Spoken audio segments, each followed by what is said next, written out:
ප්‍රශංසා වේවා ප්‍රශංසා වේවා ප්‍රශංසා වේවා ප්‍රශංසා වේවා ප්‍රශංසා වේවා ප්‍රශංසා වේවා. වඩි වෙන මගේ ප්‍රමාදයනේ. අද බිෂප් හවුස් ගියාම අද අපිට ලොකු මීටින් එකක් තිබුණා පාස්කු ප්‍රහාරය සම්බන්ධව අපගේ ඒ කටයුතු සාධාරණ ඉෂ්ට කරන්නට කියලා ඒ ගැන සභාව දක්වන දැක්මත් එක්ක ලොකු කතන්දරයක් ගියා. ඉතින් ඒකෙදී මම දුවලා ආපහු එන්න යද්දි මගේ ප්‍රමාන්තනේ ෆාදර් ලැහුවා මොකද කතන්දරේ කියලා. මම 40 day retreat එක කරනවා ෆාදර්. ඒ කොරෝනා නේද කියලා. මම කොරෝනා තමයි. හැබැයි සෙන ගෙනවද? මම සෙන ගෙනවා. ඒක කරගෙන ඒ විදිහට අපි කරගෙන යනවා කියලා. මගේ ආදර ප්‍රමාන්තයනේ අපි ගිය අවුරුද්දේ දවස් 15ක් විතර කරගෙන යද්දි ලොක්ඩවුන් වුණා. මේ දෙයනේ කියලා නේද? වැක්සින් එක දැන් පටන් ගන්න තියෙන නිසා සහ රට තියෙන අගාධයේ තත්ත්වය නිසා ලොක්ඩවුන් කරන එකක් නැහැ ගොඩාක් වෙලාවට. ඉතින් අපිට මේ කටයුත්ත මේ විදිහෙන් කරගෙන යන්නට පුළුවන්. 40 දවසක යද්දී ඒක සැබවින්ම අපි සූදානම් වෙන කාලයක් මගේ ප්‍රමාණය. ඒ සූදානම් වෙන කාලය පෞද්ගලික මගේ ජීවිතේ ජේසු මට දීපු ලස්සන මෙහෙයවීමක් වචනයත් එක්ක මම ජීවත් වෙන්නත් වචනයත් එක්ක ඔබව ජීවත් කරවන්න. ඒක ඒ ජීවත් වෙන තැනදී මගේ ප්‍රමාණයනේ ඒ වචනය ඒ කියන්නේ අපිට කරන්න බැරි දේ දේව වචනය හරහා වෙනවා. ඉතින් ඒක මේ බයිබලයේ අත්දැකීම. බයිබලයේ අත්දැකීමම තාම බොරු කියන්න එපා. බොරු කියන්න ඕනේ නැහැ. කාටත් කියන්නත් එපා. මම තාම බයිබලේ සම්පූර්ණයෙන් කියවලා නැහැ. තේරුණාද කියන්නේ? ඉතින් කාටත් හරි නැහැනේ. මම බයිබලේ හසුරුවන විදිහට හිතන්නේ බයිබල් මාස්ටර් කෙනෙක් විශාරද කියලා නැද්ද? එහෙම තාම බයිබලේ කාටත් කියන්න එපා. එහෙම සම්පූර්ණයෙන් කියවලා නැහැ. ඉතින් සාමාන්‍යයෙන් මට එහෙම පොත්පත් කියවන්න පුළුවන් චරිතයක් නෙමෙයි මගේ ප්‍රමාදේ. තේරුණාද කියන්නේ? පොත් ඒ කියන්නේ එක තැනක ඉඳගෙන කියවන්න එහෙම අර පොත් එහෙම කියවලා එහෙම පුරුද්දක් නැහැ. ඉතින් එතනදී නමුත් බයිබලයත් එක්ක තියෙන වෙනම අත්දැකීම. ඒක තන්නේ කර ඒක මගේ ඇඟේ සිස්ටම් එකේවත් නැති දෙයක් තමයි උන්වහන්සේ තෑග්ගක් විදියට දුන්නේ. ඒක මම දැක්කේ බෝගම්බර හිරගෙදරද. දැන් බෝගම්බර හිරගෙදරත් නෑ මං දන්න තරමේ නැද්ද? ඒක වෙන තැනකට අරගෙන ගියා. බෝගම්බර හිරගෙදරදී ඒ කියන්නේ ඒක බයි මිස්ටේක් හම්බුනේ මගේ ප්‍රමාණය. බයි මිස්ටේක් හම්බුනේ මොකක්ද? අද මම සුවිශේෂයට මේක සම්බන්ධයි. බයි මිස්ටේක් හම්බුනා කියලා කියන්නේ අපිට සෙමිනේරියේ අපි පාස්ට්‍රලිය කියලා කියනවා. ඒ කියන්නේ එළියට ඇවිල්ලා මිසමක වැඩ කරලා සෙමිනේරියට ගියායින් පස්සේ තමයි අපිට රූම් එකක් හම්බ වෙනවා. පොඩක් ස්වාමී කියන දෙයට අපිව හුරු කරනවා. ඉතින් වෙනම රූම් එකක් තියෙනවා. ඉතින් එතනදී අපිට මිෂන් පාස්ට්‍රල් වර්ක් කියලා දෙනවා. ඉතින් එතනදී මගේ ප්‍රේමවන්තනේ අපි කවුරුත් කැමති කොයර් එකක් කරන්න නැද්ද? ඉතින් කොයර් එකට ගිහිල්ලා එතන ගෑන් ළමයි ඉන්නවා. ඇප්‍රීෂিয়েට් කාෂෝ බ්‍රදර් නයිස් සිංගින් බ්‍රදර් මඩි සෝයන්සේ. අර එහෙම ඉතින් අපි කවුරුත් කැමති එහෙම. ඉතින් මගේ ප්‍රේමවන්තනේ මමත් ආසුතන ගිටාර ගාරන් ගිහිල්ලා කඩු ගන්නාවේ. හරි කොහේ හරි තේරෙන හන්තානේ. හරි කොහේ හරි කමන්නේ කොයර් එක ප්‍රැක්ටිස් කරලා. ඉතින් එහෙම එකකට තමයි මම කැමති වෙලා ඉතින්. ඉතින් අපි හැමෝම යන්න අකමැතිම තැන තමයි මගේ ප්‍රමාණතනේ හිරගෙදර එක කට්ටියක් දානවා. ඉතින් ජම්පර් ඇඳගත්ත සෙමිනේරිය ඇතුළේ තින්නේ පිරිමිමයි. එතනත් පිරිමිමයි නැද්ද? තේරුණාද? ජම්පර් ඇඳගත්ත අප්පෝ ඒක නම් කිසිම ගෝ එකක් තියෙන දෙයක් මියුසිකුත් නැහැ. එහෙම තැනක තමයි ප්‍රාර්ථනා කරගෙන හිටියේ අම්බෝ බෝගම්බර නම් එපා කියලා. තේරුණාද? සෙමිනේරියේ තියෙන හිරේ වගේ. ආයෙත් හිරේකටම යන්න කියන්නේ. තේරුණාද කියන එක එපාම කියලා ඉන්නේ නැද්ද? දෙයියන් මට මතකයි මට කඩු ගන්නාව හරි කොහේ හරි ගීතිකා කණ්ඩායම තමයි මට හම්බුනේ මිෂන් එක yes කියලා. දැන් යන්න හදද්දි මගේ ප්‍රමාණතනේ පළවෙනි දවස යන්න ඒක දවසකට ප්‍රැක්ටිස් යන්න හම්බුන්නේ නැහැ. පළවෙනි දවස බෝගම්බර හිරගෙදර යන බ්‍රදර්ට සනීප නැති වෙලා මගෙන් ඇවිල්ලා ඇහුවා කලන යන්න පුළුවන්ද බෝගම්? හරි මං කිව්වා අත්ත විතරයි මම කඩු ගන්නාවේ අත්ත විතරයි කියලා තමයි ගියේ. තේරුණාද කියන එක? අත්ත විතරයි කියලා ගියා මගේ ප්‍රමාණතනේ ගිටාර එක යන තන ගිටාර එක අරගෙන යනවා. ඉතින් එහෙම ගියයින් පස්සේ දැන් හැමෝම මම ගිටාර එක අරගෙන යද්දි දැන් චෙක් කරා ඩබල් චෙක් කරා මිසයිලයක් වගේ පරිදාගෙන යද්දි චෙක් කරලා තමයි ගත්තේ. ඉතින් දැන් ඔන්න ගියා.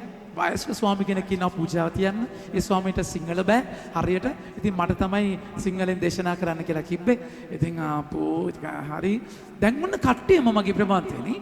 කට්ටිය බෙලෙක් පිඟන් අර ජම්පර් එක ඇඳගෙන බෙලෙක් පිඟානත් එක තමයි පල්ලියට ආවේ. පල්ලියට ආවයින් පස්සේ මම බල බෙලෙක් මම හිතුවා මම හිතන්නේ පූජා ඉවරච්ච ගමන්ම බ්‍රෙක්ෆාස්ට් දෙනවා ඇති කියලා. නෑ එහෙම එකකුත් නෑ. ඊට පස්සේ පල්ලියට ඇවිල්ලා බෙලෙක් පිඟානට ගහලා තමයි ගීතිකාව කියන්නේ. තේරුණාද කියන්නේ? ඒ මිනිස්සුන්ට ගීතිකාවල තාල දන්නේ නැහැ. එහෙම කොයා ප්‍රැක්ටිස් නැහැ. ඒගොල්ලන්ගේ ගමේ වල සමහර ගොඩාක් බෞද්ධ හැම ජාතිකම හිටියා එතන. ඉතින් ගීතිකාව දන්නේ නැහැ. ගීතිකාව කියනවා කියන්නේ මගේ ප්‍රමාන්තිනේ අවුට් එකෙත් හොඳ එක. ඒ කියන්නේ තාලයක් දන්නේ නැහනේ. අර බෙලෙක් පිඟානක් ටික රොටක් දෙසට කඳු කරේ නගමියස් මගේ. කියන්නේ එක තාල හදාගෙන කියනවා. ඒගොල්ලෝ දන්නේ නැහැ නොටේෂන් දන්නේ නැහැ. දැන් මට හිතුවා මට වමනයයි කියලා වැඩේට. තේරුණාද කියලා. හැබැයි දෙසට තාලයක් නැහැ. මියුසික් එකක් නැහැ. පිච් එකක් නැහැ. අල්ට පට්ට ගාලා පිඟන් වලට බේක ගගහ දැන් ගීතිකා කියනවා. හැබැයි මට මොකක්ද අකුණක් වදිනා වගේ දෙයක් වුණා මගේ ප්‍රමාන්තේ. එතන තමයි මම මගේ ජීවිතේ දැනිච්ච දවස. ඊට පස්සේ මම දැක්කා පූජා විවරයි අපි මුංචි දේශනා ඒ කියන්නේ පොඩි බයිබල් අධ්‍යයනයක් බයිබල් ෂෙයාරින් එකක් කරනවා. ඒ කරන වෙලාවේ එක පුද්ගලයෙක් විශේෂිත පුද්ගලයෙක් එතන කට්ටිය ලීඩ් කරනවා වගේ දැක්ක චරිතයක් ඉන්නවා. චරිතයක් ඉඳලා එයා මොකද කරන්නේ?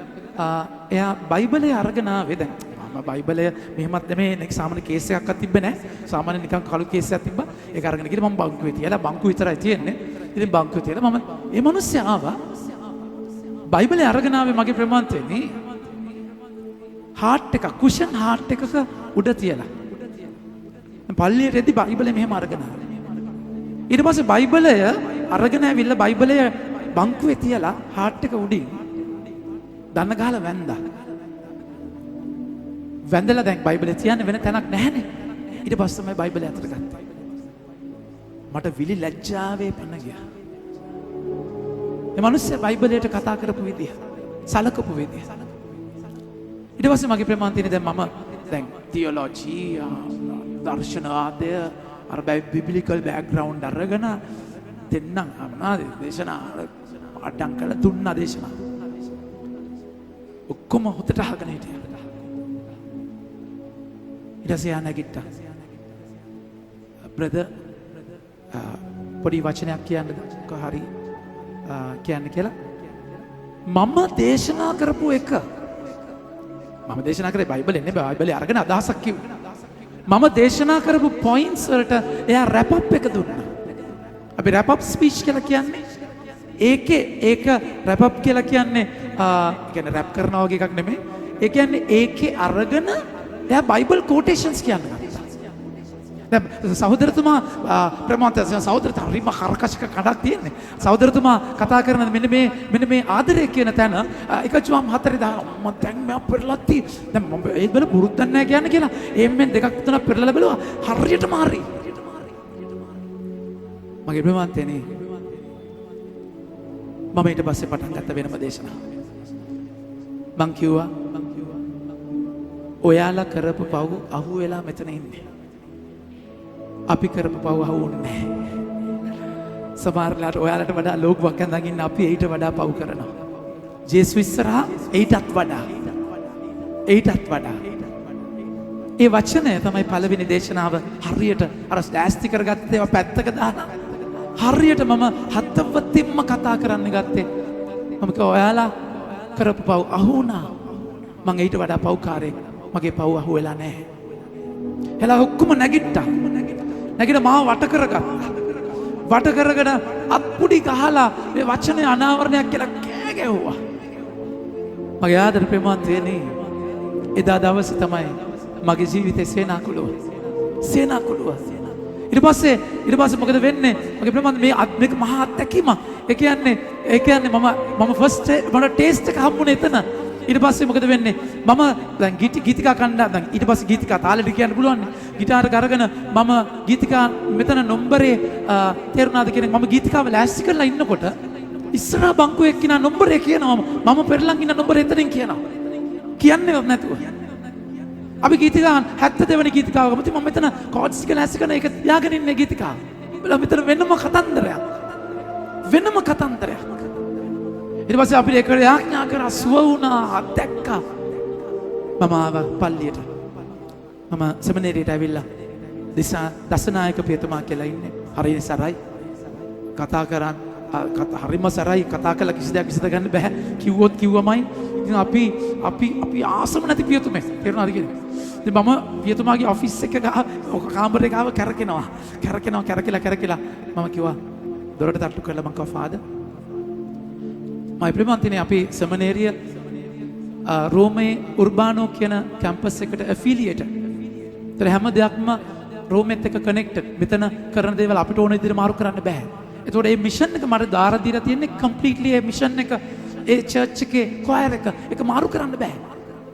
මං ගිහලා මං කිව්වා father if possible give me the prison ministry. ඊට ෆාදර් කතා කළා කොහොම හරි මම පුදුම විදියට උනේ. අර දරුවගෙන් අර බ්‍රදර්ගෙන් ඒක අරගෙන මට දුන්නා. එදා ඉඳන් මම ඉරිදා වෙනකන් මගේ ප්‍රේමන්තනේ මම බලාගෙන ඉන්නේ එතනට දුවන්න. ඒ කියන්නේ එතනට දුවලා গিitar එක කරේ තියාගෙන ඒගොල්ලෝ අර තාප්පු උඩින් නම් බලන් ඉන්නවා. গিitar brother කියලා මට කියන්නේ. গিitar brother එනකන් මගේ ප්‍රේමන්තනේ එතන ඇති වෙච්ච බැඳීම මහා පුදුමාකාර අත්දැකීමක්. උන්වහන්සේ මහා පුදුමාත් දැකීම එදා ඉඳන් තමයි බයිබලේ කියවන්න ගත්තේ. තියොලොජි ෆිලොසොෆි වල නෙමෙයි හොමිලි ටිප්ස් කියලා තියෙනවා දේශනා කරන ක්‍රමවේද ඒවල නෙමෙයි මේකේ තියෙන බිබ්ලිකල් බෑග්ග්‍රවුන්ඩ්ස් ඒවා නෙමෙයි මම කියවන්න යොදාගත්තේ උන්වහන්සේ ආලේපය දුන්නේ බයිබලයට එතන අත්දැකීමත් එක්ක. එදා ඉඳන් බයිබලේ මට කතා කරනවා. ඊට පස්සේ බයිබලයත් එක්ක ලොකු අත්දැකීම් ගොඩක් තියෙනවා. බයිබලෙ මට කතා කරනවා. බයිබලයේ මට දැනෙනවා. මට බයිබලය කියලා කියන්නේ මගේ ප්‍රේමන්තනේ පුද්ගලයෙක්. My Bible is a person. ඒක මහා දාබර අත්දැකීමකයි. ඒ වචනය තුල ඔබව ගොඩනගන්නේ. අද මම මේ විදිහට දේශනා කරන්නේ. බයිබලයම මගේ ජීවිතයේ කොටසක් උනේ භූකම්පර ඒ අත්දැකීමත් එක්ක. ප්‍රශංසා වේවා. මගේ ආදර ප්‍රේමන්තනේ ඒ හිරගෙදර ඒ පව් කරපු අය පව් අහුවෙච්ච අය තේරුණාද කියන එක ඒ ඇතුලේ දේව ආදරය මම කවදාවත් අත්දැක්ක නැති විදියට අත්දැක්කා. ඒව මම දන්නෙත් නෑ මොකක්ද කියලා. සුදාත්මාලේප කියන්නේ මොකක්ද කියලා දන්නෙත් නෑ. එතකොට ඒක දැනන දේ තේරෙන්නෙත් නෑ. ඒ කියන්නේ අර සේනාකුළුවේ අත්තිවාරම් දෙදුරුණා කියන එක අපි කට්ටියම ඒ කියන්නේ තනි පිරිමි රැලක් තේරෙනවද කියන එක. මේක ඉඩක් නෑ. කෑ ගගහා පෙලෙක් වලට ගගහා කෑ ගගහා ප්‍රශංසා කරනවා මගේ ප්‍රේමවන්තනේ. ඒ කියන්නේ මහ පුදුම අත්දැකීමක් ඒක. ඒ හිතා ගන්නත් බැරි දෙයක්. එතනින් තමයි ස්වාමීන් වහන්සේ කොච්චර කරුණාවන්තයිද කියලා මම අත්දැක්කේ. උන්වහන්සේගේ ආදරය කොච්චර දයාබරයිද කියලා අත්දැක්කේ. අද උන්වහන්සේ සුවිශේෂය කතා කළා කියනවා. ලුක් 6:36 කතා කළා කියනවා. ඔබේ පියාණන් වහන්සේ දයානුකම්පා ඇතිව සිටින්නාක් මෙන්ම ඔබද දයානුකම්පා ඇතිව සිටින්න. මගේ ආදර ප්‍රේමවන්තනි ඔබගේ තාත්තා දයානුකම්පාවයි ඇතිව ඉන්නවයි කියලා ඔයාලට තේරෙන්නේ ඔයාගේ ජීවිතයේ මුලින්ම ඔයා තේරුම් ගන්න ඕනේ මම කොච්චර අසික්කිත පව්කාරයෙක්ද කියලා. ඔබ පව්කාරයෙක් නෙමෙයි නම් ඔබ පව් කරලා නැත්නම් ඒ කියන්නේ ඔබගේ අතින් කිසිම අඩුපාඩුවක් වෙලා නැත්නම් පර්ෆෙක්ට් නම් ජීවිතයට ඔයාට තාත්තගේ ආදරයක් දකින්න බෑ. ඔයා අර ඉස්සරහට ගිහිල්ලා අල්තාරේ ළඟටම ගිහිල්ලා පුරාජේරු දොඩපු පරිසිවරයා වගේ. මගේ ආදර ප්‍රේමන්තේනි හොඳට මතක තියාගන්න. ඔයා පව් කරලා නැතුව ඇති ඒ ගමේ ඉන්න ගණිකාව වගේ. ඔයා පව් කරලා නැතුව ඇති අර මිනිමරුවා වගේ. ඔයා පව් කරලා නැති අර මංකොල්ලකාරයා වගේ. ඒ අය ඒ විදිහට පව් කරේ. හැබැයි ඔයා මම පව් කරන විදියක් තියෙනවා.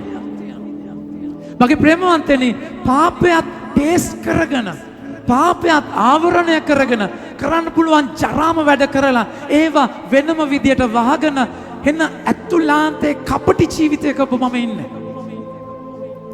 අපිට අවදිවත් නැහැ අපි පව්කාරයෙක් කියලා. මගේ ආදර ප්‍රේමවන්තනි එනිසා ඔබට ඒ මනස්ථාපනය කියන්නේ ඒක මනස්ථාපනය මගේ ආදර ප්‍රේමවන්තයනි උන්වහන්සේගේ දඬුවම දිහා බලලා දැනෙන දෙයක් නෙමෙයි. ඒ මනස්ථාපනය දඬුවමත් එක්ක දැනෙන දෙයක් නෙමෙයි. අනිවාර්යයෙන්ම පාපයත් එක්ක ඈඳිච්ච දඬුවමක් තියෙනවා. පාපය ඔබව අරගෙන යන්නේ විනාශයට. ස්වාමීන් වහන්සේ ස්වර්ගය අතහැරලා ආවේ පාපය ඒ තරම් භයානක දෙයක් නිසා. පාපය ඔබව වහලෙක් කරන නිසා. ජෝමටේ 34 බලන්න. ජෝමටේ 34 උන්වහන්සේ කතා කරලා කියනවා පව් කරන හැම කෙනෙක්ම වහලෙකි. පාපයට වහලෙකි. ජෝමටේ 34 වචනය ජේසුස් වහන්සේ පිළිතුරු දෙමින් ඒකාන්තයෙන්ම මම ඔබට කියමි. පව් කරන හැම කෙනෙක්ම කියන්නේ පව් කරන හැම කෙනෙක්ම පාපයට වහලෙකි. පාපයට වහලෙකි. වහලෙකුට පවුලේ විසීමට නිත්‍ය හිමිකමක් නැත. නිත්‍ය හිමිකමක් නැත. කියන්නේ පාපය ඔබව ඇතලා දාන අසික්කිතකම. පාපයත් එක්ක දඬුවම කියන එක අයි කතන්දර දෙකක් නෙමෙයි. හැබැයි අපි වෙනස් කරන්නේ U-turn එක අපි හැරෙන්නේ වෙනම තැනක. ජීමේජ් එක දෙන්න රවි අපිට. ඒකයි මේ ගීතිකාව පුතේ අපි ගමු. වැටෙන්න ආදරේ කරන්න. රිදෙන්න ආදරේ දැනෙන්න. මට බැරි වෙන විට ආදරය ඇහෙන්න. ජේසුනේ ළඟ ඉන්න. තුරුළු කරන්න ඉන්න. බලන්න මේ වචන. වැටෙන්න ආදරේ කරන්න. රිදෙන්න ආදරේ දැනෙන්න. මට බැරි වෙන විට ආදරේ ඇහෙන්න. ජේසුනේ ළඟ ඉන්න. තුරුළු කරන්න ඉන්න. ඊළඟ වචනේ බලන්න.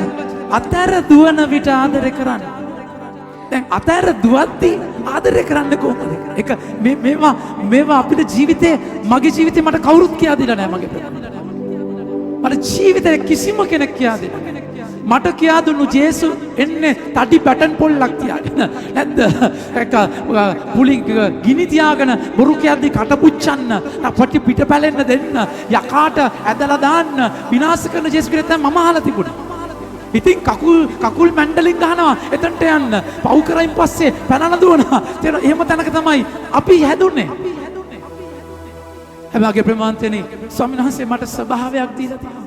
පාපිෂ්ඨ ස්වභාවයක්. ඒ කියන්නේ පාපයේ එක්ස්ට්‍රීම් එකට යන ස්වභාවයක්.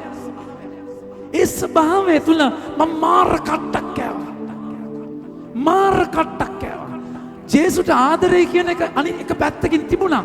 හැබැයි අනිත් පැත්තෙන් මාව මොකද්ද ස්වභාවයක් පාපයට යන කාලකන්ණි අසික්කිත ස්වභාවයක් තිබුණා. ඉතින් මම ක්‍රම හොයාගත්තා. සකේවුස් ගහට නැග්ගා වගේ මමත් ක්‍රම හොයාගත්තා. ඊට පස්සේ මම මොකද කරේ? මම මගේ ප්‍රේමවන්තනි මම හැමදාම කොමිසම් දැන් හැමදාම ලබන්න ඕනේ අපේ ගෙදර. අපි වෙක්කන් ගියා හැමදාම ජේසුව ලබන්න. ඉතින් ජේසුට මාරා පුදුම ආදරයක්. ඉතින් ජේසුව දිහා බලන් ඉන්නවා. ජේසුත් එක්ක කතා කරනවා. කඳුළු වෙන සෙල්ලම කියලා උන්වහන්සේ ටික බයිසිකලේ ගිහලා ටක් ගාලා ගිහලා ටටා කියනවා. ඒක ජේසු ජීවමානයි සප්‍රසාද වහන්සේ මට. හැබැයි ලබන්න බෑ. මොකක්ද ස්වභාවයක් පිටිපස්සෙන් ඒ අමුතුම ස්වභාවයක්. මම ක්‍රමයක් හදාගත්තා. දවස් ගානේ පාපුච්චාරණය කරා. මට මතකයි බයිසිකලයක් තිබුණා. ඉතින් මගේ පල්ලියේ ස්වාමි ගාවට ගිහලා දවස් ගානේ කොමිසම් කරද්දී ෆාදර්ට මාර බෝල්ට් එකක් වුණා මාව. තිරුණාද කියන එක. ඊට පස්සේ බැන්නනේ මට. තිරුණාද කියන මේ හැමදාම එක පොව කියන. මෙතන මේ හැමදාම පොව චිරනවා කියලා මම බැලුවා. දැන් වැඩේ හරියන්නේ නැහැ. එයා ගාවට ගිහලා බෑ. තිරුණාද කියන එක. අද මාත් එක්ක එකට අත හේදුවා හැපැත්තේ. තිරුණාද කියන එක. කියපු පවුහෙන් මතකද දන්නේ නැහැ. තිරුණාද කියන එක. ස්වාමි පාදගෙන එයා තමයි හිටියේ. මාට බැන්නම මගේ ප්‍රමාන්තේනි මම මොකද කරේ? මම ප්ලෑනක් ගැහුවා. හරි හැමදාම එපා කිව්වේ. මම ෆාදර් ගාවට සඳුදා යනවා. අඟහරුවාදට කළුතර ඒ කලමුල්ලට යනවා. බදාදට වාද්දුවට යනවා. බ්‍රහස්පතින්දට පයාගරට යනවා. ආයි සිකුරාදට තමයි ෆාදර් ගාවට එන්නේ. අදාගත්තා. මේ කට්ටක් කෑවා මගේ ප්‍රමාන්තේ. ජේසුගේ ආදරේ දැනෙනකම් මම ඒ කට්ට කෑවා. මගේ ආදර ප්‍රමාන්තේනි කිසිම සුදුසුකමකින් නෙමෙයි එතනට ආවේ. කිසිම සුදුසුකමකින් නෙමෙයි. මගේ අම්මා මගේ ජීවිතේ හැම දෙයක්ම දන්නවා. අදටත් එයා දන්නවා. එයා දන්නවා මම ඉන්නේ ඇල්පනෙත්ති තුඩක ඉන්නේ. ඇල්පනෙත්ති තුඩක කියන්නේ මෙහෙමනේ. අර බැලේ කරනවා වගේ කියන්නේ මෙහෙම ඉන්නේ. ඒ කියන්නේ මේ ජේසුව අල්ලගෙන ඉන්නේ. අත්හැරිය ගමන් ඉවරයි. ඉවරටම ඉවරයි. මගේ ආදර ප්‍රේමන්තයනි. ඒ නිසා මම දන්නවා නැස්මට කොච්චර ආදරේද කියලා. ඒකයි මම ලියන්නේ. ඒකයි මගේ යාඥාව උනේ අතර දුවන විට ආදරය කරන්න. පව් කරන විට ආදරය ඇහෙන්න. පව් කරද්දී ආදරය ඇහෙන්න. ඇරිලා එන විට මා පිළිගන්නට ජේසුනි ළඟ ඉන්න. මම ප්‍රේමවත්ෙන් මං හොන්දට ගුටි කාපු කෙනෙක්. කරපු වැඩට ගුටි කන්න ඕනේ. ඒක වෙනම කතන්දරයක්. තේරුණාද කියන එක? තාත්තා අඩි 6ක විතර උසයි. හුඩ් එක උඩ වේවැල තියෙන්නේ. තේරෙන අරගෙන චිටිස් තුන් පාරක් කාලා තියෙනවා චූ යන්න. තේරුණාද? ගුටි කනවා බාත්රූම් එකේ දාලා දොර වහලා දැන් ඒ කියන්නේ පව් එයාලා දන්නේ එච්චරට තකයි කියන්නේ ඉතින් පුතුමතන බාත්රූම් එකේ දාලා දොර වහලා ලයිට් ඔෆ් කරලා තියෙනවා. ඒගොල්ලෝ දන්නේ මම හදන විදිය. කොහොමද කන්ට්‍රෝල් කරන්න දන්නේ මම දන්නේ නැහැ. මට හැදෙන්නත් බෑ. හයිපර් ඒ කියන්නේ එනර්ජි වැඩි. මගේ ආදර ප්‍රේමන්තයනි. දැන් දෙමාපියෝ දන්න විදියට කරා. මට මතකයි තුන් පාරක් චූ යන්න ගැහුවා කියලා. ඇයි ගැහුවේ කියලා මතක නැහැ. තේරුණාද කියන එක? ඇයි ගැහුවේ කියලා දැන් දඬුවම කරපු දේ මතක නැහැ. කාපු එක මතක. ඒ කියන්නේ මගේ අවුලක් තියෙනව නැද්ද? මොකක් හරි අවුලක් තියෙනවා. දඟ ළමයි මගේ ගාවට අරගෙන ආවම මම්මා පුදුම ආදරයක් දැනෙන දඟ ළමයිට. තේරුණාද? ෆාදර් මෙන්න මේ දඟ ලනවානේ. මම මුලින්ම කියන්නේ very good පුතා. අම්මා බලලා මෙයා ගාවට එක්කන් යනවා මාර්ග දන්දරයට. මං අම්මට තේරුම් කරන්න බැරි වුණොත් මං කියනවා අම්මේ ඔයා අපේ අම්මට කෝල් එකක් දීලා බලන්න. අම්මට කෝල් එකක් දීලා බලන්න. එතකොට වට හිත සනසයි. ජීන්තා තේරුණාද කියන එක? මගේ ආදර ප්‍රේමන්තයනි. ඒකයි මම ජේසුට කියන්නේ අතහැර දුවන විට ආදරය කරන්න. පව් කරන විට ආදරය ඇහෙන්න. හැරිලා එන විට මා පිළිගන්නට ජේසුනි ළඟ ඉන්න. බලන්න වචනය. අතර දුවන විට ආදරය කරන්න. පව් කරන විට ආදරය දැනෙන්න. හැරිලා එන විට මා පිළිගන්නට ජේසුනි ළඟ ඉන්න. තුරුළු කරන්න ඉන්න. ප්‍රශංසා වේවා. ප්‍රශංසා වේවා. ප්‍රශංසා වේවා. ප්‍රශංසා වේවා. ප්‍රශංසා වේවා. ප්‍රශංසා වේවා. මගේ ආදර ප්‍රේමන්තනේ මගේ ජීවිත රහසය එකයි. අද උන්වහන්සේ කතා කරලා කියනවා ඔබගේ තාත්තා ඔබට දයානුකම්පාව ඇතිසේ දයානුකම්පා වෙන්න. ඒකට ඔබ මම පව්කාරයෙක් කියන එක දැනගන්න. ඒකට පව් කරන්න ඕනේ නැහැ. කරන්න ටික ඇති මගේ ප්‍රේමන්තේ.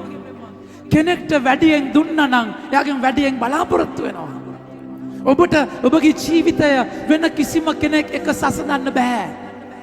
ලෝකයේ දිහා බලලා අරයට වඩා මම හොඳයිනේ මෙයාට වඩා මම කොච්චර හොඳයිද අම්බෝ අර්මිනියාගේ හැටි එහෙම කියන්න බෑ. උන්වහන්සේ කතා කරලා කියන්නේ එකයි මතේතුමාගේ 6 වෙනි පරිච්ඡේදය 43 වෙනි වගන්තිය අග යද්දී උන්වහන්සේ කතා කරලා කියනවා මේ වචනේ මගේ ප්‍රේමවන්තයනි 48 වෙනි වගන්තිය.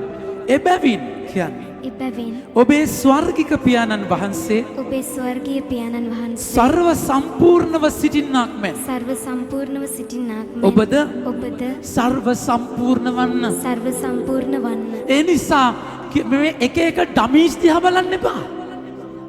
උන්වහන්සේ දිහා බලන්න. උන්වහන්සේත් එක්ක උන්වහන්සේ ඔබට දීපු දේ මම හැම තිස්සෙම හිතන්නේ මට තිබිච්ච මගේ අම්මා තාත්තා ඒ ආගමික පසුබිම මගේ අක්කා නංගි මල්ලි ඒක සම්පූර්ණ පවුලක්. ඒ පසුබිම මගේ පාසල මගේ ප්‍රේමවන්තයනි ඒ ගෙදර තිබිච්ච ඒ පරිසරයත් එක්ක මට හම්බ වෙච්ච දේ තව කෙනෙක්ට හම්බුණා නම් අද මේ මිනිස්සයා සුද්ධවන්තයෙක්. මම තාම කාලකන්ණියෙක් වගේ වැටෙන තැන් තියෙනවා. මම කවුද මගේ ප්‍රේමවන්තයව විනිශ්චය කරන්නේ? ඒකයි මට ජේසුස් දීලා තියෙන ලස්සනම තෑග්ග පාපෝච්චාරණය. මාව කිසිම පාපයකට සර්ප්‍රයිස් කරන්න බෑ. මට හැමතිස්සෙම පේන්නේ මේ පාපය ඉස්සරහා ජේසුස්ගේ ආදරය කොච්චර විශාලයිද? ජේසුගේ ආදරය මගේ ප්‍රමාන්තයනේ කුණු පොල් කට්ටක් කඳයි කියන්නේ කොන්දස්සාරි බෑ කුණු වෙච්ච වතුර තෙයින පොල් කට්ටක් මුහුද රැල්ලට අල්ලුවයින් පස්සේ හෝස් ගාලා අර පොල් කටට වැටුණයින් පස්සේ ගඳට මොකද වෙන්නේ පල් වෙච්ච වතුරට මොකද වෙන්නේ කිසි දෙයක් නැහැ උන්වහන්සේගේ ආදරයට බාර වෙද්දී මම දකින්නේ ඒ මිනිස්සයා පාපොච්චාරණයට එන්න කොච්චර දයාබරයිද ස්වර්ගයම ප්‍රීති වෙන මොහොතක් ඒ මිනිස්සයා පාපොච්චාරණයට එනවා කියන පව් වලින් වැඩක් නැහැ මගේ ආදර ප්‍රේමන්තයනේ ජේසු ආදරේම තැන මතක තියාගන්න ස්වාමීලා වෙන අපිට out of curiosity ප්‍රශ්න අහන්න තහනම් අත්තද ඒක කොහමද එතකොට ඒක කොහමද එහෙම ඕපදු පාන්න තහනම්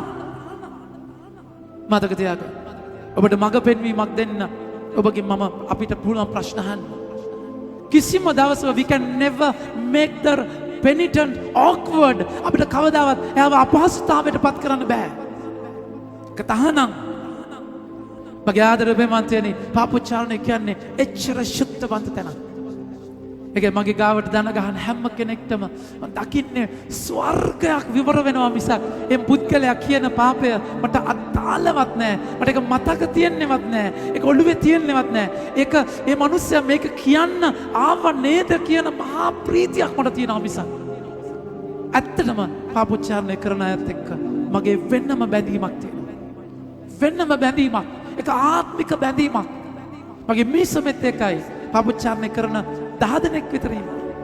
දිගටම පාපොච්චාරණය එයාලත් එක්ක එයාලව මට දැනෙනවා. එයාලව මට තේරෙනවා. කියන්නේ ඒක මහ පුදුම.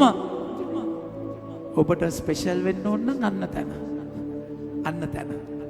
තේරෙනවද කියන්නේ? එක දා ගන්න ඕන නම් අන්න තැන. තෑගි දීලා නම් බෑ. එකව දීලා බෑ. හැබැයි අධ්‍යාත්මිකව ජේසුත් එක්ක ජර්නි එකක් යනවා කියන්නේ ඒක අතිශයින් වැදගත් තැනක් මගේ ප්‍රමාන්තනේ. ප්‍රශංසා වේවා ප්‍රශංසා වේවා ප්‍රශංසා වේවා උන්වහන්සේ කතා කළා කියනවා මේ ඔක්කොම කියන්න හේතුව එක දෙයක් උන්වහන්සේ 37 වෙනි වගන්තිය කියනවා අනුන් විනිශ්චය නොකරන්න මගේ ආදර ප්‍රමාන්තනේ ඔබට ඔබ කවුද කියන එක මතක නම් ඔබ ඇත්තටම පව්කාරයෙක් කියන එක දන්නවනම් ඒ කාලකන්ණියට තමයි මෙච්චර උනාසේ ආදරය කියලා ඔබට මතක නම් ඔබට අවබෝධ නම් ඒක ඔබට ඒ අතීතය අමතක නැත්තම් මගේ ආදර ප්‍රේමන්තනේ ඔබ කවුද තව කෙනෙක්ව විනිශ්චය කරන්නේ විනිශ්චය කියන එක අපිට අයිති දෙයක් නෙමෙයි විනිශ්චය කරන්න ඔබට අවබෝධය තියෙන්නට ඕනේ මගේ ආදර ප්‍රේමන්තනේ මතක තියාගන්න senses are deceptive මේ ඉන්ද්‍රියයන් ඔබව රවටන සුළුයි ඔබ දකින්න දේ නෙමෙයි ඇත්ත දකින්න දේම කොච්චර වැරදීද ඔබ ගන්න නිගමන කොච්චර වැරදීද මගේ ආදර ප්‍රේමන්තනේ ගුරුතරුව වගේ නාට්‍යයක ඒ දරුවා ඒ කෑම එක හොරකම් කරන්නේ ඇයි ඒකේ පසුබිමක් තියෙනවා ඒකේ නිමිත්තක් තියෙනවා අපි කෙනෙක්ව ජජ් කරන්නේ කොහොමද අපිට ඒක පේන්නේ එතනයක් කරන වැරද්ද විතරයි හැබැයි එයාව තුවාල වෙච්ච විදිය. ඒ පාපය කරන්න එයාගේ පසුබිම. චූටි කාලේ එයාව පාවිච්චි වෙච්ච විදිය. එයාව දුක් විඳ තැන. අපිට පේන්නේ නැහැ. අපිට අයිති නෑ මගේ ප්‍රමාදයට විනිශ්චය කරන්න. ඒකයි හැමතිස්සම දකින්න. ඒකයි මම ජේසු මට දීපු ලස්සනම තෑග්ග. මගේ දුබල ස්වභාවය. ඒක මට දීපු ලස්සනම තෑග්ග. එච්චර වෙලත් සමහර වෙලාවට ජජ් කරනවා. ඒක ඉතින් අර මුස්පේන්තුකම්. ඒක මම සමාව ඉල්ලනවා ජේසුගෙන් කියලා. හැබැයි එතනදී මම එක්කෙනෙක් එක්කෙනාව විනිශ්චය කරන්න අපිට කිසිම අයිතියක් නැහැ. අනිවාර්යෙන් සහෝදරයාගේ ඇහි ලී කුඩ මම අයින් කරන්න ඕනේ. ඔබ අයින් කරන්න ඕනේ. හැබැයි ලී කොටේ තියාගෙන නෙමෙයි. ඒ ලීකුණ අයින් කරන ඔබට මට වගකීමක් තියෙනවා. එයාව ගලව ගන්න එක. එයාව මුදව ගන්න එක. විනිශ්චය කරලා ලේබල් ගහලා ජජ් කරන්න නෙමෙයි. ඔබ කෙනෙක්ව ජජ් කරනවා කියන්නේ එයා වැරදි. එයා මෙහෙමයි. එහෙම ලේබල් එහෙම අපිට විනිශ්චය කරන්න අයිතියක් නැහැ. විනිශ්චය අයිති ස්වාමීන් වහන්සේට විතරයි. මගේ ආදර ප්‍රේමවන්තයනි අපිට පේන්නේ එක පැත්තක් විතරයි. සයිකොලොජි වල කතා කරලා කියනවා මිනිස්සෙක් දකින්නේ තුනෙන් එකයි. අනිත් එක දකින්නේ අනිත් අය. අනිත් තුනෙන් එක අභිලාෂක් ස්වාමීන් වහන්සේ විතරයි දකින්නේ. ඒකයි සලමොන් ප්‍රඥාව ඉල්ලුවේ දෙවියන් වහන්සේ ඉස්සරහා ඔබගේ ජනතාව විනිශ්චය කරන්න මට තේරෙන්නේ නැහැ. ඔබ වහන්සේ මට මේ ප්‍රඥාව දෙන්න. ජීවිතේ අපිම කොච්චර රැවටිලා තියෙනවද මගේ ප්‍රේමවන්තයනි? අපිම කොච්චර වරද්දගෙන තියෙනවද? හරීම කියලා හිතාගෙන තේරෙනවද? ඒ සිතුවිලි වලින් කොච්චර වැටිලා තියෙනවද? අපි කවුද විනිශ්චය කරන්නේ? විනිශ්චය කරද්දී අපි දන්නේම නැතුව අපි මුදුනකට යනවා. ඒ මුදුන ගිහිල්ලා අපිට මුලා මතකයි අපි මුදුනේ අනිත් ඔක්කොම පව්කාරයෝ. ඔයා මෙතන වැරදි. ඔයා මෙතන තමුසේ වැරදි. තමම වැරදි. මෙතන වැරදි. කියන හැම තිස්සෙම අනිත් අයගේ වැරදිමයි පේන්නේ. ඒ කියන්නේ ඔබ ඉන්නේ අන්තිම භයානක තැනක. මගේ ආදර ප්‍රේමවන්තයනි මටත් වැරදි පේනවා. හැබැයි දිගටම වැරදි පේන්න ගත්තාම මට තේරෙනවා මොකක් කරේ අවුලක් තමයි කියලා. මතක තියාගන්න. A judge will never love. A judge will never love. විනිශ්චයකාරයෙක්ට ආදරය කරන්න බෑ. When you love, you will never judge. ආදරය කරද්දී ඔබ විනිශ්චය කරන්නේ නැහැ. මගේ ආදර ප්‍රේමවන්තයනි දරුවට කවද්දී අත හපනවා. කිරි දෙද්දී අම්මව හපනවා සමහර වෙලාවට. රිදෙනවා. දරුවගේ කකුල් දෙකෙන් අල්ලලා මොනේ? එම කරනවා. අනේ පුතේ රිදෙනවා. අනේ පුතේ රිදෙනවා. අනේ පැටියෝ එහෙම කරන්න එපා. විනිශ්චය කරන්නේ නැහැ. ආදරය කරන්නේ. මගේ ආදර ප්‍රේමවන්තයනි අපිට අයිති නැහැ. ස්වාමීන් වහන්සේ පෙන්නයි. ඔබට අනිවාර්යෙන් ඔබ උදව් වෙන්නට ඕනේ. හැබැයි ඒ උදව් වෙන්නේ ලේබල් මෙයා මෙහෙමයි. මෙයා මෙහෙමයි අම්මෝ. මෙයා නම් වනචරයෙක්. මෙයා හොරෙක්. මෙයා බොරුකාරයෙක්. මෙයා මෙහෙමයි. ලේබල් ගන්න නෙමෙයි. අපිට ලේබල් ගන්න අයිතියක් නැහැ. මගේ ආදර ප්‍රේමවන්තනි සාන්ති ඉග්නේෂියස් තුමා යනකොට පාරේ වැටිලා ඉන්න මිනිස්සෙක් කානුවේ බීලා තේරුණාද වමනේ කරගෙන චරා කරගෙන මිනිස්සු ළඟින් යන්න බෑ. තේරුණාද නහය වහගෙන අයින් වෙලා යද්දී සෙන්ට් ඉග්නේෂියස් එතන නතර වෙනවා. නතර වෙලා යාගේ ගෝලයන්ට කතා කරලා කියනවා if not for grace I should be there. ස්වාමීන් වහන්සේගේ වරප්‍රසාදය නොතිබෙන්න මම එතන ඉන්න ඕනේ. අද ඔබ කෙලින් කටින් ඉන්නවා නම් උන්වහන්සේගේ කරුණාව නිසා විතරයි මගේ ප්‍රේමවන්තය. උන්වහන්සේ විනිශ්චය කරා නම් අද ඔබට මට යන්න තැනක් නැහැ. මතක තියාගන්න. හොඳට මතක තියාගන්න. සභාවේ නායකයා පේදුරුතුමාගේ ජීවිතයේ අවදී ලොකුම ලස්සනම දේශනාව දුන්නේ කවුද? උදේ හඬලපු කුකුලා. ජේසු කිව්වා කුකුලා තුන් පාරක් හඬලන්න කලින් ඔයා මාව දන්නේ නැහැ කියලා කියනවා පේදුරු. කුකුලා තමයි දේශනාව දුන්නේ. මගේ ආදර ප්‍රේමවන්තනි හැමතිස්සෙම කියනවා මම ස්වාමීන් වහන්සේටත් කියනවා වහන්සේ හරි වැරදිනේ. ඇයි කුකුලෙක්ව දැම්ම මෙතනට? කොහා වගේ එකක් දැම්මන? එහෙනම් දැන් ඌ හඬලන්නේ සිංහල අවුරුද්දට විතරයි නේද? අවුරුදු කොහෝ අම්මා එතකොට සිංහල අවුරුදු ඒකතර පේදුරුතුමාට අවුල් වෙන්නේ අවුරුද්දට එක කාලයයි. කුකුලෝ කියන්නේ කරුමේ කියන්නේ මගේ ප්‍රේමවන්තනි හැමදාම උදේට කෑ ගහනවානේ. හැමදාම නැගිටිද්දි පේදුරුතුමාට කල්පනා වෙනවා මම මොකෙද්ද? තේරුණාද කියන එක? මම ජේසුව අර හඬත් එක්ක කනෙක්ටඩ්. මම ජේසුව පාවා දුන්නු දන්නේ කියපු කෙනෙක්. හැබැයි එතනට මම ජේසුව ආදරය කරා කෙනෙක් එන්නේ. මගේ ආදර ප්‍රේමවන්තනි පේදුරුතුමා ලොක්කා. පේදුරුතුමා නායකයා. ඔබ ඔබ ක්‍රියාපොත කියවලා බලන්න. එක තැනක පවුලුතුමා පේදුරුතුමාට නැති වෙන්න බනිනවා. කුණු බැනුම් බනිනවා. පේදුරු කියන්නේ නෑ මේ පෝල් පණ්ඩිතයා වෙන්න උතුරු. සභාව මම්මට ගොඩ නැගුවේ. හරිද? බෙල්ලෙන් අල්ලලා මුල්ලෙන් තියනවා. දැන් කට මෙතන ජේසුව අපිව මුලින් මරාගෙන ඇවිල්ලා දැන් තමුසෙද කතා කරන්නේ. මේ පෝලෝ. තෑ පෝලෝ නෙමෙයි පෝල්. චරණදි කියලා බලන්න. මට බනින්න මෙතන. මගේ ප්‍රමාන්තනේ පේදුරුතුමා කට අරින්නේ. එච්චර දෑබර බහැපත්කමක්. එකයි අවුරු භාග්‍යවන්ත පාපය කියලා කතා කරලා කියන්නේ අගස්තුනි මුනිතුමා. පාපය ඔබව යකා අල්ලගත්ත විදිය, ඔබගේ ජීවිතේ වැරදිච්ච විදිය. ඒක මතක ඒක මේ විනිශ්චය කරලා ඔබව ලේබල් ගහගෙන එහෙම තැනක නෙමෙයි මම මේ කතා කරන්නේ. ඒක ජේසුගේ ආදරය විඳින තැනක්. ඒකයි ලුක්තුමාගේ සුවිශේෂයේ 7 වෙනි පරිච්ඡේදයේ හරිම ලස්සනට උන්වහන්සේ කතා කරලා කියන්නේ. 47 වෙනි වගන්තිය. සැබවින්ම මම ඔබට කියමි. ඇගේ බොහෝ වූ පව් ඇයට කමා කරන ලද බව ඇය මට දැක්වූ ඇගේ ඉමහත් ප්‍රේමෙන් ඔප්පුවේ. එහෙත් යමෙකුට කියන්නේ. එහෙත් යමෙකුට ස්වල්ප වශයෙන් කමා කරනු ඇද්ද? ඔහු ස්වල්ප වශයෙන් ප්‍රේමය දක්වනු ඇත. ඒක ඔහු භාග්‍යවන්ත පාපය. මට ඔබට දැනෙනවා නම් මම පව්කාරයෙක් කියලා. ඔබ පව්කාරයෙක් කියලා. ඒක ලස්සන හැඟීමක්. හැබැයි මතක තියාගන්න ගිල්ට් එකක ඉන්න නෙමෙයි මම කියන්නේ. ගිල්ට් එක ඔබ මරනවා. ජුදාස්ව ගිල්ට් එකෙන් අරගෙන නෑ. ඒ පාපය කියන එක අවදි වෙන්න ඕනේ ආදරයත් එක්ක මුසු වෙලා.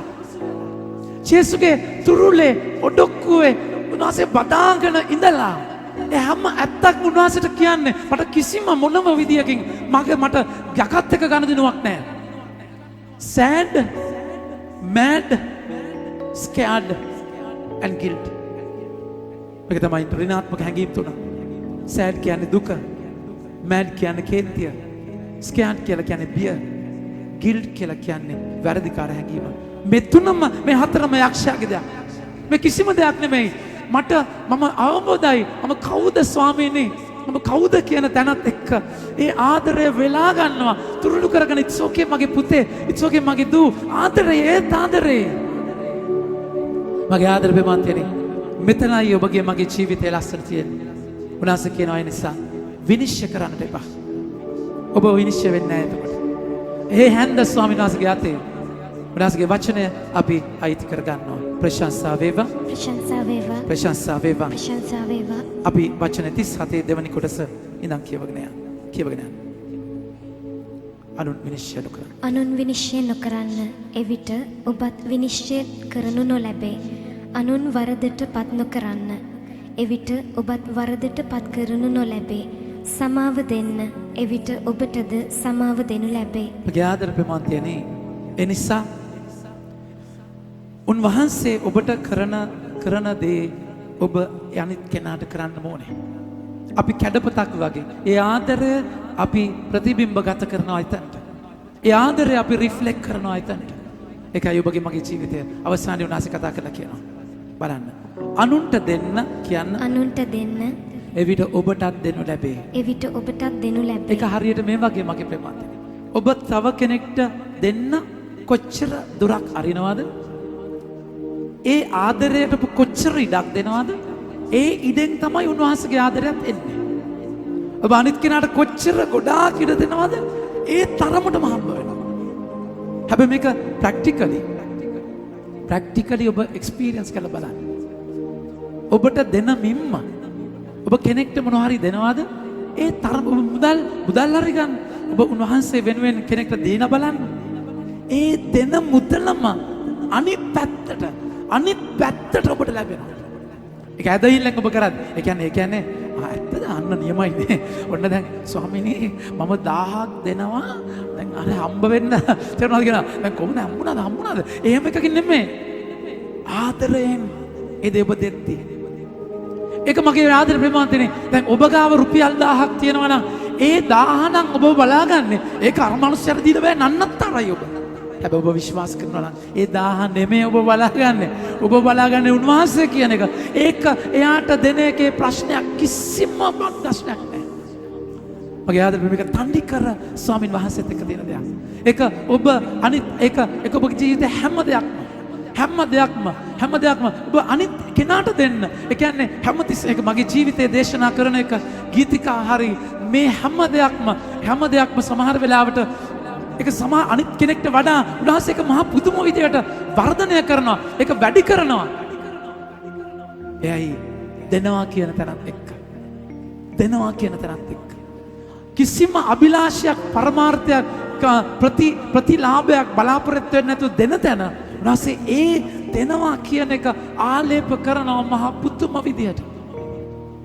මගේ ආදර ප්‍රේමාන්තියනේ ඒ නිසා මම මගේ ජීවිතේ මේක අත්දකින දෙයක්. ඔබගේ ජීවිතය අත්දකලා බලන්න. ඔබ ජොන් එෆ් කෙනඩි කියන්නේ එකයි හරි ලස්සනට. ඔබගේ රටට ඔබ දෙන දෙයට වඩා ඔබගේ රට ඔබට කරන දෙයට වඩා ඔබගේ රටට කරන දේ ගැන හිතන්න. ඔබට ආදරේ නැත්තම්, ඔබට කරුණාව නැත්තම්, ඔබ ඒක විඳින්න නැත්තම්, ඒක ලෝකයෙන් හිඟා ගන්න නැතුව ඔබ පටන් ගන්න. ඔබ පුංචි පියවරක් ගන්න. ජේසුගේ අත අල්ලගෙන ඔබ ඒක කරන්න බන්න. ඔබට අමාරු දේ ඔබ කරන්න ගන්න. ඒක උන්වහන්සේ අනිත් පැත්තට ඔබ මහා පුදුම විදියට ආශිර්වාද කරනවා මගේ ප්‍රේමාන්තේ. ඒක මහා ලස්සන දයාපරදයක්. එනිසා මේක වෙනම තියරිය එකක්. වෙනම කලාවක්. වෙනම විදියක්. අපි ඒ ආදරවන්ත ස්වාමීන් වහන්සේ ගාවට යන්නට යනවා. ජීවමාන ජේසුගේ ඉස්සරහා මම කොච්චර පෞකාරයිද? ඒ නමුත් ඒ ආදරේ කොච්චර ආදරෙන් මට ආදරය කරනවද? අද දවසේ මම වෛර කරන මම අකමැති කෙනාට ආදරය කරන්න. විනිශ්චය කරපු දේ අයින් කරලා උන්වහන්සේගේ හස්තයට බාර දෙන්න. මගේ ආදර ප්‍රේමාන්තයනේ මතක තියාගන්න. සුදාත්මයන්ෝ තමයි වෙනස් කරන්නේ. සුදාත්මයන්ෝ තමයි ජීවිත පෙරලන්නේ. සුදාත්මයන්ෝ තමයි ඒ දේ කරන්නේ. ඔබ විශ්වාස කරන්න ඒ කෙනා ඔබගේ කෙනෙක්ගේ ආරාන්තික අඩුවක් දකිනවා නම් ඔබ විශ්වාස කරන්න සුදාත්මයන්ට පුළුවන් ඒ කෙනාව වෙනස් කරන්න. උන්වහන්සේ රතු මුහුද මැද පාරක් හැදුවා නම්, උන්වහන්සේ හෝරේ පර්වතයෙන් වතුර ගත්තා නම්, උන්වහන්සේ ඇටසැකිලි ආයට යෙසායා 40:37 පණ දුන්නා නම්, උන්වහන්සේ යයිරස්ගේ දියණිය මරණයෙන් නැගිට්ටා නම්, කුණු වෙච්ච ලාසරස් පණ දුන්නා නම්, ඒ තැනට උන්වහන්සේට ජීවය දෙන්න බැරිද? අදහන්න. Not by sight but by faith. විශ්වාස කරන්න. අනිත් එක මගේ ප්‍රේමාන්තනේ ඔබ ඉස්සරහට ඒ අඩුව ස්වාමීන් වහන්සේ ගේන්නේ. කෙනෙක්ගේ අඩුපාඩුව ඔබට දැනෙන්න සලස්වන්නේ නම කැත කර විනිශ්චය කළ ලේබල් ගහන නෙමෙයි. ආදරය කරන්න. ඒක කවුරුත් දන්නේ නැතුව ඔබ කෙනෙක්ගේ අඩුව දැක්ක ගමන්ම අපේ සිස්ටම් එක මොකද්ද? අම්මෝ අර බලන්න අත්තද ඒ කියන්නේ හතර වටේ ලනවා කියන්නේ.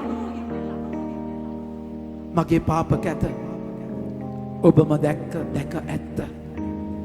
ඔබගේ සුදු දෑත මැකුව පරිස්සම. ජේසු ඔබ මම කරපු දේ ප්‍රසිද්ධ කරා නම් මගේ ආදර ප්‍රේමාන්තනේ අපිට යන්න තැනක් නැහැ. ඒ සිතුවිලි උන්වහන්සේ වැටීමට අරගෙන ගියා නම් එතන ඒ දේ ලෝකය දැනගත්තා නම් මගේ ප්‍රේමාන්තේ අපි කොහෙද යන්නේ? ජේසු එහෙම ඔබට කරේ නෑ. ඇයි මේ මිනිස්සුන්ට කරන්නේ? හරියට මුකුත් නෑ වගේ.